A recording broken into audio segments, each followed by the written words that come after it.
Class 7 का भूगोल chapter 1। Chapter का नाम है पर्यावरण। पहले हम लोग जान लेते हैं अर्थ की चैप्टर का मतलब क्या है। पर्यावरण जो है दो शब्दों से मिलके बना है।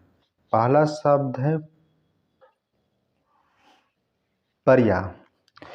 पर्या का मतलब होता है चारों और वरण के मतलब होता है घेरा। मतलब चारों ओर से जो आपको घेरे हुए हैं उसी को हम लोग बोलते हैं पर्यावरण। तो हम लोग पर्यावरण के बारे में जानने से पहले कुछ कहानी के माध्यम से जानने का प्रयास करते हैं पर्यावरण को। लंबी छुट्टी के बाद जब रवि स्कूल जा रहा था, स्कूल जो होगा लंबी छुट्टी के बाद रवि स्कूल जा रहा था, तब उसने देखा कि उसकी स्कूल के सामने खेल के मैदान में खुदाई हो रही थी खेल के मैदान में। वहाँ वही एक मैदान उनके खेलने के लिए वहाँ पर था। सिर्फ वही एक मैदान था जहाँ पे रवि जाके खेलता था। वहाँ के लोगों ने बताया कि वहाँ अनेक फ्लैटों वाली एक बड़ी इमारत बनेगा। वहाँ से रवि जाके पूछा तो वहाँ जाके पता चला कि वहाँ पे बड़ा बड़ा फ्लैट बनेगा, अपार्टमेंट बनेगा। जब रवि को समझ में आया कि मुलायम घास, सॉफ्ट ग्रास, गेंदों के फूल एवं तितलियों वाला विशाल मैदान अब हमेशा के लिए बर्बाद हो जाएगा, नष्ट हो जाएगा, तो उसकी आंखों से आंसू झलकने लगा। उसने यह बात अपने सहपाठी, अपने क्लासमेट को बताया। सुबह की असेंबली में प्रधानाचार्य, प्रिंसिपल ने भी बहुत उदासी से सैडली कहा, देखो कैसा हमारा पर्यावरण बदल रहा है। पर्यावरण पहले बता चुके हैं, जो हमारे चारों ओर जिससे हम घिरे हुए हैं उसी को बोलते हैं पर्यावरण। देखो कैसा हमारा पर्यावरण बदल रहा है। क्लास में पहुंचकर रवि ने अपने टीचर से पूछा, पर्यावरण क्या है। असेंबली हुआ, सभा हुआ, उसके बाद रवि जैसे क्लास पहुंचा, क्वेश्चन पूछा अपने टीचर से कि पर्यावरण क्या है। तो टीचर जवाब देते हैं, जो कुछ भी आप अपने आसपास देखते हो, जो कुछ भी आप अपने आसपास देखते हो क्या देखते हैं? मिट्टी है, पेड़ पौधे हैं, प्राणी है, हवा चल रहा है, गाड़ी है, बस है, बहुत सारी चीज़ को देखते हैं। वो सब क्या है? पर्यावरण से। रवि कहने लगा, इसका अर्थ है कि स्कूल भवन, मेज मतलब टेबल, क्लास में रखी कुर्सियाँ, चेयर, यहाँ तक कि खुला मैदान, ओपन ग्राउंड, सड़क, रोड, कूड़ा करकट, गार्बेज, मेरे दोस्त, ये सभी हमारे पर्यावरण के अंग है। बिल्कुल, टीचर ने कहा हाँ बिल्कुल, ये सभी हमारे पर्यावरण के अंग हैं, पार्ट्स है। स्कूल भवन, table, classroom, chairs, open ground, road, garbage, तुम्हारे दोस्त, ये सभी क्या है? पर्यावरण के अंग हैं। शिक्षक ने कहा, लेकिन जा रुको, कुछ वस्तुओं का निर्माण प्रकृति ने किया है। जो आपके चारों ओर जो आपको वस्तुएं दिखाई देते हैं उनमें से कुछ का निर्माण प्रकृति ने, जैसे नदियाँ, पर्वत, पेड़, प्राणी, ये सब क्या है? प्रकृति ने दिया है। जबकि अन्य का निर्माण, इसके अलावा जो निर्माण हुआ है, जो हम आपस में देखते हैं, आसपास देखते हैं, जैसे सड़क, रोड, कार, कपड़े, क्लॉथ, किताब, बुक्स आदि को निर्माण किया मानव। और मानव किससे निर्माण कर रहा है? जो हमें प्रकृति ने दिया। अब दो छात्र मिलकर कार्य कीजिए। अब दो छात्र मिलकर काम करना है। अपने सामने नियर बैठे क्लासमेट के साथ मिलकर प्रकृति द्वारा एवं मानव द्वारा वस्तुओं की सूची बनाइए। आप लोग बनाइए बैठ के। नेक्स्ट कुछ बातें बोला उसको जान लेते हैं। पर्यावरण हमारे जीवन का मूल आधार है। पर्यावरण जो है हमारे जीवन का मूल आधार है। यह हमें सांस लेने के लिए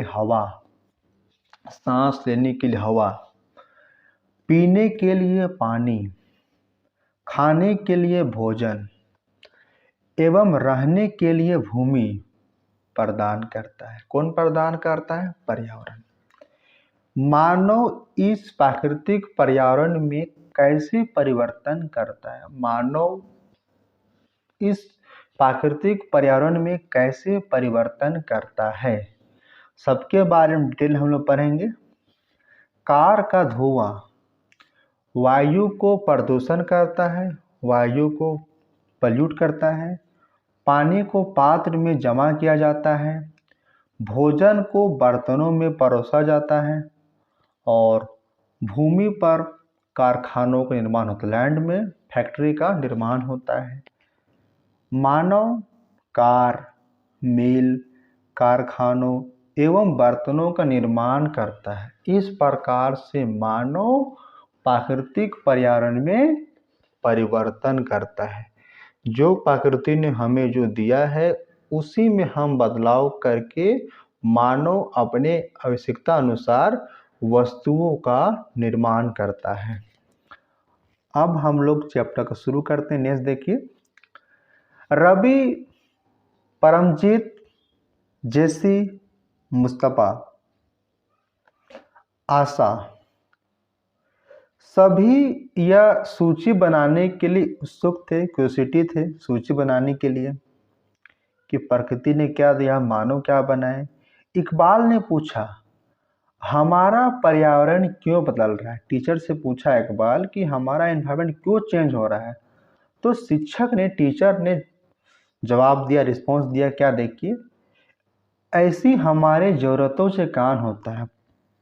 पर्यावरण क्यों बदलता है? इसलिए बदलता है क्योंकि हमारे ज़रूरत के कारण ही पर्यावरण में बदलाव होता है। क्योंकि मानव जो हमें प्राकृतिक द्वारा दिया गया जो है वस्तु, उसी बदलाव करके अपनी आवश्यकताओं की चीज़ों को बनाता है, निर्माण करता है। ये दिन प्रतिदिन बढ़ती रहती है। ये दिन प्रतिदिन क्या होती है? बढ़ती रहती है। चलिए बात करते हैं पर्यावरण के घटक के बारे में। तो पर्यावरण के 3 घटक हैं: प्राकृतिक पर्यावरण, मानव निर्मित पर्यावरण और मानव पर्यावरण। तो बात करते हैं प्राकृतिक। प्राकृतिक में क्या है? जयमंडल, स्थल मंडल, वायुमंडल और जलमंडल। इसके बारे में विस्तार से पढ़ेंगे। जैसे स्थल मंडल हमें प्रकृति ने दिया है, वायु भी हमें प्रकृति ने दिया है, जल भी हमें वायु ने दिया है। जयमंडल क्या होता है? स्थल मंडल, वायुमंडल और जलमंडल, जहाँ ये तीनों आपस में मिलते हैं उस जगह को जयमंडल कहते हैं। विस्तार के बारे में बताएंगे। नेक्स्ट देखिए, मानव निर्मित। मानव को इमारतें बनाया, बिल्डिंग सब बनाया, पार्क बनाया, कोई ब्रिज बनाया, पुल बनाया, रोड बनाए, कोई इंडस्ट्री बनाया, उद्योग बनाया, स्मारक बनाया। ये सब क्या है? मानव निर्मित पर्यावरण है। फिर देखिए मानव। मानव एक व्यक्ति हो सकता है, उस व्यक्ति का परिवार जहाँ रह रहा एक समुदाय होगा, अलग अलग धर्म के लोग होंगे, कुछ शैक्षिक होंगे, शिक्षा काम कर रहे होंगे, और आर्थिक इकोनॉमिकल होंगे, और राजनीतिक स्थिति। ये सभी पर्यावरण के घटक हैं। नेक्स्ट देखिए, इसलिए हम प्राकृतिक वातावरण में परिवर्तन करते हैं और कभी कभी उसे नष्ट भी कर देते, क्योंकि हमारी आवश्यकता दिन प्रतिदिन बढ़ती जा रही है। जिस कारण उनमें हम प्राकृतिक जो हमें दिया है उसमें हम लोग परिवर्तन करते हैं या कभी उसमें नष्ट भी कर देते हैं। ऊपर के वार्तालाप जो ऊपर हम लोग बातचीत किए रवि के बारे में, उससे आप समझ गए होंगे कि किसी भी जीवित जिंदा प्राणी के चारों ओर पाए जाने वाले स्थान, आप कहीं पे खड़े हैं, आपके चारों ओर स्थान देखिए, आसपास के वस्तुएं देखिए, ये सब क्या है? प्रकृति को क्या है? पर्यावरण कहते हैं। यह प्राकृतिक एवं मानव निर्मित परिघटनाओं का मिश्रण है। ये किसका मिक्सर है? नेचुरल का भी है और ह्यूमन मेड फिनोमेनिया का मिक्सर है। प्राकृतिक पर्यावरण में हम बात कर चुके हैं। प्राकृतिक पर्यावरण में क्या आता है? स्थल मंडल, जल मंडल, वायुमंडल और जयमंडल। हम बताए थे कि स्थल मंडल, जल मंडल, वायुमंडल, ये जहाँ पे मिलते हैं तीनों, उसी को बोलते हैं जयमंडल। तो फिर से बात कर लेते हैं। प्राकृतिक पर्यावरण में पृथ्वी पर, प्राकृतिक पर्यावरण में हम रह रहे अर्थ में, पृथ्वी पर पाए जाने जीवीय, जीवीय क्या है? सजीव प्राणी, जैसे कि पौधा है, कोई जंतु है। अजीवीय जैसे स्थल भूमि सब है, वो अजीव होगा। दोनों परिस्थितियां सम्मिलित है। प्राकृतिक पर्यावरण में, नेचुरल एनवायरनमेंट में जीवीय भी है और अजीवीय भी, बायोटिक भी है और अबायोटिक भी है, दोनों का सम्मिलित रूप हमें प्राप्त होता है। नेक्स्ट बात करते हैं। जबकि मानवीय पर्यावरण में मानव की परस्पर आपस में क्रियाएं और उनकी मूवमेंट, ये सभी सम्मिलित होते हैं। अब सबसे पहले बात करते हैं प्राकृतिक पर्यावरण क्या होता है। भूमि, जल, वायु, पेड़ पौधे एवं जीव जंतु मिलकर प्राकृतिक पर्यावरण को बनाते हैं। क्वेश्चन है, प्राकृतिक पर्यावरण किससे मिलकर बने होते हैं? तो प्राकृतिक पर्यावरण भूमि, जल, वायु, पेड़ पौधे एवं जीव जंतु से मिलके बने होते हैं।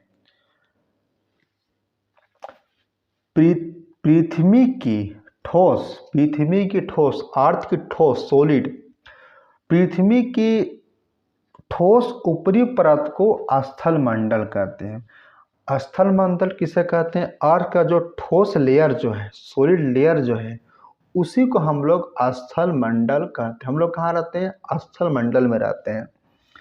यह चट्टानों, यह रॉक एवं खनिजों से बना होता है। ये जो स्थल मंडल जो होता है, रॉक एंड मिनरल से बना होता है एवं मिट्टी की पतली परत से ढका होता है। ये जो रॉक होती हैं, जो मिनरल्स होते हैं, मिट्टी के पतली परत से ढका होता है, कवर होता है। और स्थल मंडल में क्या क्या पाया जाएगा? स्थल मंडल में आपका पहाड़ आएगा, पठार आएगा, मैदानी इलाका आएगा, घाटी आएगा। ठीक है। जिस प्रकार ये महाद्वीप में आते हैं, महाद्वीप में क्या आते हैं? पहाड़ भी है, पठार भी है, मैदान भी है, घाटी भी है। उसी प्रकार महासागर की सरफेस में भी ये सभी चीज़ें पाए। वहाँ भी पहाड़ है, वहाँ भी पर्वत है, वहाँ भी मैदान है, वहाँ भी घाटी है। महासागर में भी स्थल मंडल वह क्षेत्र है जो हमें वन, कृषि एवं मानव बस्तियां के लिए भूमि। स्थल मंडल क्या देता है हम लोग को? वन देता है, वन, फॉरेस्ट, कृषि, खेती करने के लिए, और मानव को बसने के लिए भूमि, पशुओं को चरने के लिए घास स्थल, चारागाह देता है। यह खनिज संपदा का भी स्रोत है। ये खनिज संपदा का भी स्रोत है, क्योंकि मिनरल्स स्थल मंडल में ही पाए जाते हैं। और सबसे ज़्यादा मिनरल्स कहाँ पाए जाएंगे? ऑप्शन पहाड़, पठार, मैदानी। कहाँ पाए जाएंगे? तो सबसे ज़्यादा हम लोग के खनिज पठार में पाए जाते हैं। देख लीजिए, आपका इमेज दिया हुआ बुक में, छेद देखिए, देख लीजिए स्थल मंडल में, देखिए खेत है, बस सब है, उसी के देखिए बगल में जल मंडल भी देखिए, जहाँ जल जल जल क्या है, झील में आएगा, नदी में आएगा, ये सब क्या है, जल मंडल है, समुद्र में है, महासागर में है। वायुमंडल देखिए, वायु से गैस सब है, वह नाइट्रोजन है, आर्गन है, ऑक्सीजन है, कार्बन डाइऑक्साइड है, नियोन है, हीलियम है, ओजोन भी हम लोग का है, और हाइड्रोजन भी सब वायुमंडल में है। जलमंडल ने बता दी हम लोग को, जलमंडल में क्या होगा, जितना जहाँ पानी है, पानी कहाँ रहेगा, नदी में रहेगा, तालाब में रहेगा, झील में रहेगा, ग्लेशियर में रहेगा, ये सब जल में हो गया।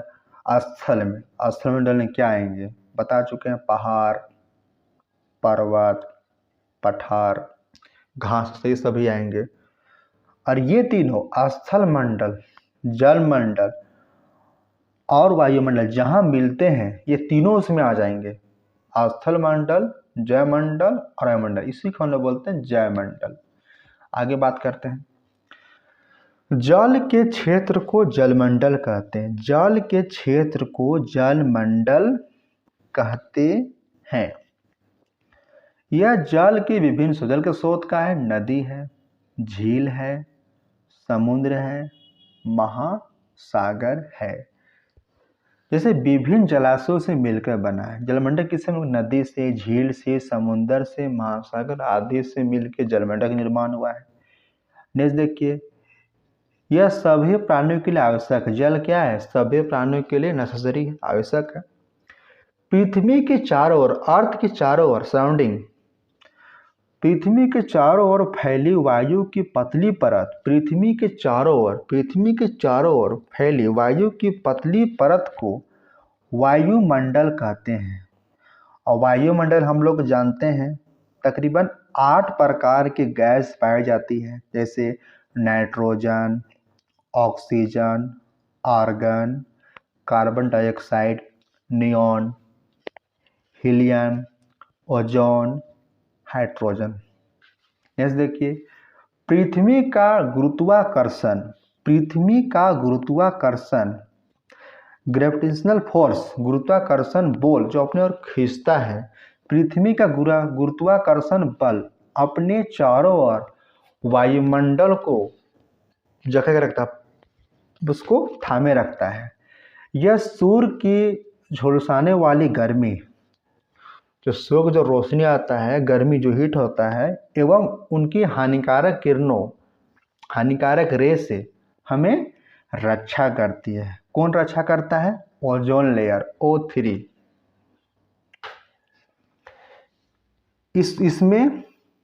इसमें कई प्रकार की गैस, इसमें कई प्रकार के गैस, धूल कण एवं जलवाष्प उपस्थिति, सब कहाँ उपस्थित होते हैं, प्रजन होते हैं? वायुमंडल में, एटमॉस्फेयर में। वायुमंडल में परिवर्तन से मौसम एवं जलवायु में परिवर्तन होता है। जब एटमॉस्फेयर में बदलाव होगा, चेंज होगा, तो मौसम एवं जलवायु, सीजन एंड क्लाइमेट में चेंज होगा। बात कर लेते हैं कुछ शब्दावली से। सबसे पहले परितंत्र, इंग्लिश में बताते इकोसिस्टम। ये क्या होता है? वह तंत्र जिसमें सभी जीवधारी आपस में एक दूसरे के साथ तथा पर्यावरण के उन भौतिक, फिजिकल एवं केमिकल कौशन के साथ परस्पर क्रिया करते हैं, जिसमें वे निवास करते हैं। ये सब क्या है?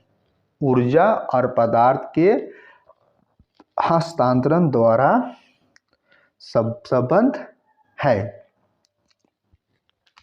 जैसे हम लोग बोल सकते हैं, एग्जाम्पल दे सकते हैं परितंत्र का, जैसे वन क्या है? वन पूरा ग्रुप क्या है? एक तरह का परितंत्र उसमें है। तालाब, उसका अपना एक परितंत्र, उसका ग्रुप अपना है। उसी प्रकार देखा जाए तो झील भी क्या है? परितंत्र है। कैसा परितंत्र है? सब प्राकृतिक नेचर ने दिया है। और मानव का पैदा जैसे बगीचा बोल सकते हैं, ये क्या है, मानव बनाया है। ये लोग आपस में क्रिया करते हैं, परस्पर क्रिया करते हैं। जो भी उस एरिया में रहते हैं वो लोग आपस में परस्पर क्रिया करते हैं। नेक्स्ट देखिए, पादप, पादप मीन्स पौधे, प्लांट। पादप एवं जीव जंतु मिलकर जैव मंडल, पादप एवं जीव जंतु मिलकर जैव मंडल या सजीव संसार का निर्माण करते हैं। पौधे और जीव जंतु। यह पृथ्वी का वह संकीर्ण क्षेत्र जहाँ स्थल, स्थल मीन्स स्थल मंडल, जल मंडल एवं वायुमंडल मिलकर जीवन को संभव, पॉसिबल बनाते हैं। ये तीनों मिलते हैं और किससे मिलकर बने होते हैं, पौधे और जंतु। अब पर जंतु कहाँ पाए जाएंगे, स्थल मंडल में। स्थल मंडल में क्या है, जल भी उसी में है। वायुमंडल का एयर है, उससे लोग हम सांस लेकर जिंदा रह सकते हैं, सजीव लोग। परितंत्र क्या है, बात करते हैं। रवि के कक्षा के एक एनसीसी कैंप में जेसी ने आश्चर्य से कहा। एक एनसीसी कैंप का लड़का था जेसी, वो क्या सवाल करता है, कितनी मूसलाधार वर्षा हो रही, कितनी अधिकतम मात्रा में वर्षा हो रही, बारिश हो रैन हो रही है। इससे मुझे अपने केरल याद आया। हो केरल का रहने वाला होगा तो केरल याद आ रहा है। तुम सबको आकर देखना चाहिए कि कैसे हरे भरे खेत एवं नारियल में बागानों में लगातार बारिश होती रहती है। तभी जैसलमेर, जैसलमेर कहाँ है, राजस्थान में है। जैसलमेर के रहने वाला हीरा ने आश्चर्य से पूछा, हमारे यहाँ वर्षा होती ही नहीं, हमें तो दूर दूर तक केवल कीकर, कीकर एक पौधा है, पेड़ है, कीकर एवं रेत की नजर ही आती है। लेकिन वहाँ ऊँट भी तो मिलते हैं, कहाँ पे, रेगिस्तान में। तो उसका अपना क्या है, एक उसका परितंत्र है, एक उसका इकोसिस्टम है, उसी में ढल गया है। जैसा इकोसिस्टम होगा वैसे ही वहीं पे जानवर और पेड़ पौधे आएंगे। रवि ने कहा, हीरा ने कहा, ऊँट तो मिलेंगे ही। जब तुम हमारे रेगिस्तान आओगे तो तुम्हें सांप, छिपकली एवं अनेक कीट भी देखने को मिलेंगे। रवि हैरत में पड़ गया, सोचने लगा कि अलग अलग स्थानों पर पाए जाने वाले जीव जंतु, वनस्पति एवं लोगों के रहन सहन के इतने भिन्न क्यों हैं। इतने भिन्न इसलिए हैं क्योंकि उनका जो जलवायु है उसके अनुसार वहाँ के पेड़ पौधे, वहाँ के जानवर बसे रहते हैं। उसी प्रकार लोगों का रहन सहन बन जाता है, इसी प्रकार वो लोग का रहन सहन अलग हो जाता है। क्या सभी का एक दूसरे के साथ संबंध है, बिल्कुल संबंध है, बिल्कुल बहुत संबंध है। शिक्षक ने कहा, एक चीज नोट कीजिए कि प्रत्येक वर्ष आप लोग याद कर लीजिएगा कि प्रत्येक वर्ष 5 जून को हम लोग का विश्व पर्यावरण दिवस बनाया जाता है।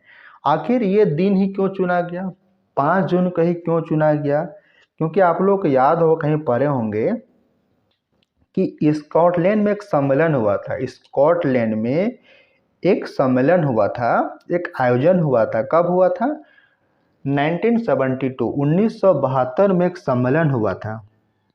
उसमें क्या हुआ था कि यूएन था, संयुक्त राष्ट्र संघ थे, स्वीडन जो स्कॉटलैंड में हुआ था। ये कहाँ हुआ था, स्कॉटलैंड में हुआ था। 5 जून 1972 में शुरू हुआ था। 5 जून 1972 से ये सम्मेलन शुरू हुआ था। कहाँ पे, स्कॉटलैंड में। और ये 16 जून 1972 को ख़त्म हुआ था। इसीलिए हम लोग 5 जून को विश्व पर्यावरण दिवस मनाते हैं, क्योंकि स्कॉटलैंड में इसी दिन 5 जून 1972 को शुरुआत हुआ था ये सम्मेलन, जो 16 जून 1972 तक चला था। स्कॉटलैंड कहाँ है, स्वीडन में है। नेक्स्ट बात करते हैं, सभी पेड़ पौधे, जीव जंतु एवं मानव अपने आसपास के पर्यावरण पर आश्रित, निर्भर होते हैं, डिपेंड होते हैं। प्रायः वे एक दूसरे पर भी आश्रित है। जितने भी पेड़ पौधे या जीव जंतु है किसी न किसी रूप पे एक दूसरे से आश्रित डिपेंड होते हैं। जीवधारियों का आपसी एवं अपने आसपास के पर्यावरण के बीच का संबंध ही परितंत्र का निर्माण करता है। क्या बोला? जीवधारी का आपसी एवं अपने आसपास जो इन्वायरमेंट है उसके बीच जो संबंध बन गया उसी से वो बन जाएगा परितंत्र का निर्माण हो जाएगा।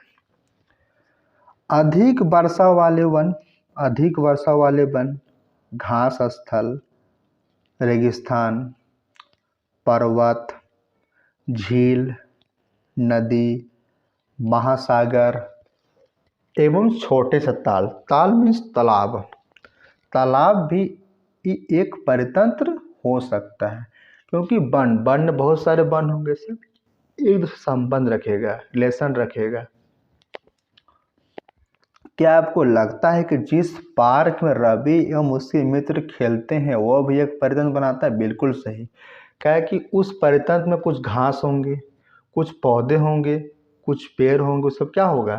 परस्पर क्रियाएं करेंगे आपस में, जिससे परितंत्र का निर्माण हो जाएगा। अब बात करते हैं मानवीय पर्यावरण। मानवीय पर्यावरण क्या होता है उसको डिटेल पढ़ते हैं। मानव अपने पर्यावरण के साथ पारस्परिक क्रिया करता, सभी लोग जानते हैं। उसमें अपनी आवश्यकता के अनुसार जो उसका आवश्यकता होता है उसके अनुसार वो प्राकृतिक पर्यावरण परिवर्तन कर देता है। एग्जाम्पल के लिए खेत में खेती करेगा। खेती कैसे करेगा? जंगल चौकाट से खेती करेगा। उसी प्रकार सड़क बनाएगा अपने लिए, नहर का निर्माण करेगा, रेल मार्ग बनाएगा, हवाई पट्टी बनाएगी। सब क्या है? मानव अपना परिवर्तन करे। किससे परिवर्तन कर रहा है? जो हमें प्रकृति ने दिया उसी से। प्रारंभिक मानव ने स्वयं को प्रकृति के अनुरूप बना लिया था। जो अर्ली जो ह्यूमन थे उन्होंने खुद को प्रकृति के अनुरूप बना लिया था। उनका जीवन सरल था। प्रारंभिक मानव का जीवन सरल था एवं आसपास की प्रकृति से उनकी आवश्यकताएं पूरी हो जाती थी, क्योंकि वो लोग डिपेंड था, क्योंकि वो लोग इतना जानकारी का अभाव था वो लोग में। खेती करना वो आप प्रारंभिक में जानते नहीं थे, जो भी मिलता उसी खाते थे, शिकार करते थे। मानव ने पर्यावरण के उपयोग और उसमें परिवर्तन करने के कई तरीके सीख लिए। समय बीतते गया, मानव ने पर्यावरण का उपयोग करना सीख गया और उसमें जान गया परिवर्तन करके उससे और बेहतर कैसे उपयोग के लाया जा सकता है। उसने फसल ग्रो करना वो सीख गया। वो लोग पशु को पालना सीख गया, अस्थायी जीवन सीख लिया, अस्थायी जीना सीख लिया वो लोग। पहिए का आविष्कार हुआ। आवश्यकता से अन्य उपज उपजाया गया। जितना आवश्यकता था उससे अधिक अनाज उपजाया गया वो लोग। वस्तु विनिमय पद्धति का विकास हुआ। और वस्तु विनिमय पद्धति क्या है? वस्तु जाने को वस्तु विनिमय मतलब बदलना, वस्तु के बदले वस्तु देना, उसका सिस्टम पद्धति। पहले क्या था? मुद्रा नहीं आया था, तब क्या था? वस्तु विनिमय प्रणाली था। इसमें क्या होता था? जैसे आपके पास गेहूँ हुआ, आप खेती की गेहूँ उगाए हैं, आपको लेना है, जूता लेना है, शूज लेना है, तो आप जाइएगा मोची के पास जाइएगा, तो मोची को पास अगर जरूरत है गेहूँ को तो गेहूँ दीजिए, आपको उससे बदले वो जूता देगा। तो आपकी आवश्यकता पूरी हो गई। मोची की जरूरत है गेहूँ का, गेहूँ ले लिया, आपको जो जूता का जूता मिल गया। यहाँ मुद्रा का लेन देन नहीं हुआ, वस्तु के बदले वस्तु आपको मिल गया। व्यापार आरंभ हुआ। व्यापार शुरुआत हुआ। वाणिज्य का विकास। वाणिज्य क्या होता है? कॉमर्स से क्या होता है? खरीद बिक्री काम होता है कॉमर्स में। औद्योगिक क्रांति इंडस्ट्रियल रेवोल्यूशन हुआ। बड़े पैमाने पर उत्पादन होने लगा, बड़ा फैक्ट्री लेने लगा, उससे प्रोडक्शन भी बढ़ने लगा। परिवहन तेज गति से प्रारंभ हुआ। ट्रांसपोर्ट भी बढ़ने लगा, क्योंकि रोजगार मिलने लगा लोगों को, इंडस्ट्री लगने लगा, नया चीज़ बढ़ने लगा, इससे ट्रांसपोर्ट भी बढ़ने लगा। सूचना क्रांति से इंफॉर्मेशन क्रांति से पूरे विश्व में संचार कम्युनिकेशन सहज दूत होते गया, बेहतर होते गया। क्या आप जानते हैं कि गर्मी में रसीला तरबूज एवं सर्दी में भुनी हुई मूंगफली खाना क्यों चाहती है? क्योंकि उसका अपना समय है, सीजन है, उसका अपना जलवायु है। प्राकृतिक एवं मानवीय पर्यावरण के बीच सही संतुलन होना आवश्यक है। प्राकृतिक और मानवीय पर्यावरण के बीच संतुलन, बैलेंस होना बहुत आवश्यक है। मानव को पर्यावरण के साथ समरसता से रहना एवं उपयोग करना सीखना चाहिए।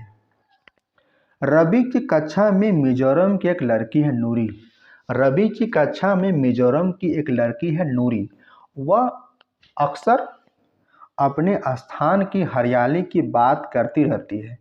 खेल का मैदान नष्ट होने के कारण रवि की उदासी देखकर नूरी ने उसे अपने आने वाली छुट्टियों में अपने घर मिजोरम बुला ली, क्योंकि जहाँ रवि खेलता था वहाँ बड़ा बड़ा फ्लैट बन गया। तो नूरी इन्वाइट की, आमंत्रित किए उसको, तुम मेरे घर आओ, मिजोरम आओ घूमने गर्मी छुट्टी में। वहाँ के भूदृश्य, भूदृश्य मतलब भूमि का दृश्य, भूमि दृश्य मतलब सीन, कोई सीन, भूमि का दृश्य, घरों एवं लोगों के क्रियाकलाप का चित्र बना कर लाए। वहाँ पर जाइए और वहाँ के भूदृश्य देखिए और वहाँ का चित्र